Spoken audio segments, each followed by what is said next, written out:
Yo, what's poppin'? So I'm talking about the Florida Mayhem right now, who I've decided are one of the weirdest teams in NA because they're seventh in the NA right now, 8 points, 6-6, and a +1. So they're very mid, right? They are perfect, almost perfectly mid in the regular season. So the roster of Surmajed, Checkmate, Someone, Animo, Hydron, Exi, and Rupal. All of them are getting playtime. Exi and Hydron were splitting. Exi was playing more in the qualifiers, and Hydron came in to start the tournament, but Exi took his spot, and they performed better with Exi in the end. I did criticize Florida for playing Exi over Hydron, but I do understand the peaks that they're trying to reach with Exi. I think he has a higher peak. I think it's a solid decision to make.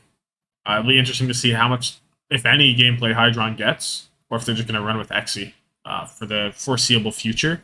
And then there's also the Surmajet and Rupal dynamic. So they have them both for double flex support, but then Rupal was actually the starter, I would say, more than Surmajet. Surmajet did come in and start a few times against both Philly and London. I believe Rupal started for London, but then Surmajet ended up coming in. But I don't know. It's kind of interesting how they're choosing their roster, their starting roster at times.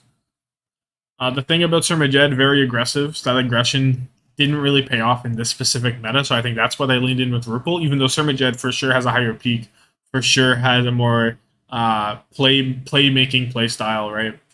And has more control. Not more control, but he demands more control in the game, or he'll throw, basically, right?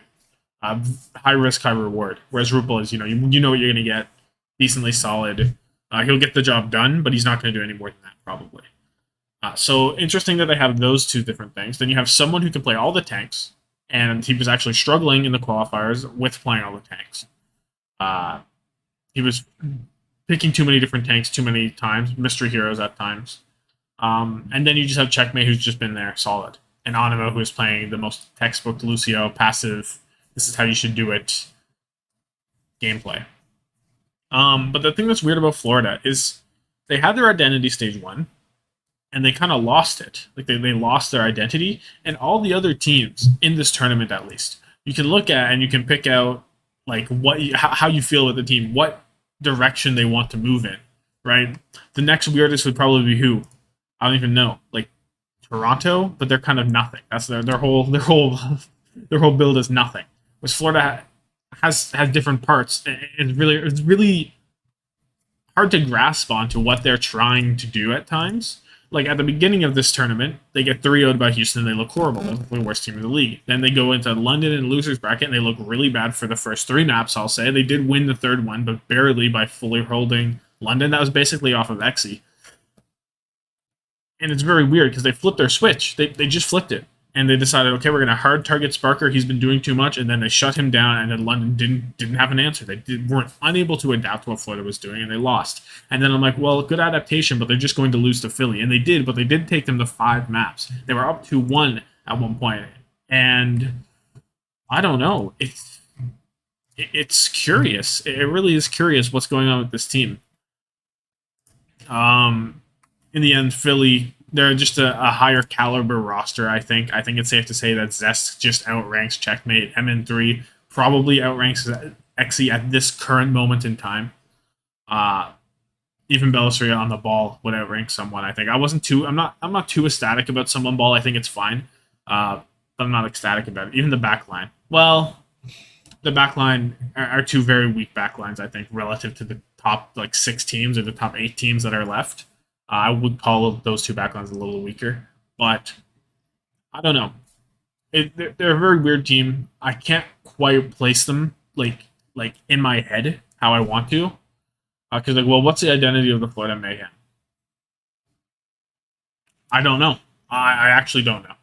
If you know, let me know in the comments. I would love to hear what you think the identity of Florida is, but they just like don't have an identity right now to me, and they're not bad. It's weird.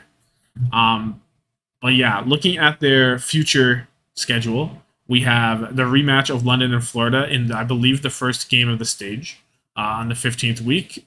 And they also play Shock in that same week. Week 16, they play the Justice. Week 17, they play Dallas. And week 18, they play Paris and New York. So Paris and New York should be instant wins, right? They should just be a win. Um, So they're guaranteed at least 2 wins, I would say. And now they should be Washington. That should be a win. So they should probably be 3-3, which is standard for them. That's, well, I guess they were 2-4 last stage and 4-2 the other one, but 3-3 is what they're on pace for. And then depending on how Dallas is, I think Dallas should be able to beat Florida. I think they should, but who knows? In 4 weeks at this point, who knows? And the shock should just be a loss. And the London one is a really interesting one because I feel like I trust London at the beginning of this new meta shakeup a bit more because Florida, it seems they take some time to figure things out and like tweak their roster how they want. London will just go in and they say, okay, we'll play rush. They'll just run at it, right? And they'll change it as they need to, but they're not going to try and perfect the meta at the beginning. It feels like, which is I think how most teams should do it, right? You just go with what you know. Not go with what you know, but play to your strengths and then tweak your strengths as you need to, kind of thing. I think it's a great system that London seem to be doing to me. So I'm gonna keep an eye on that. I do think London in this specific start of the stage should. I think I'm gonna give them the edge again, but we'll see. So just let me know your thoughts down below.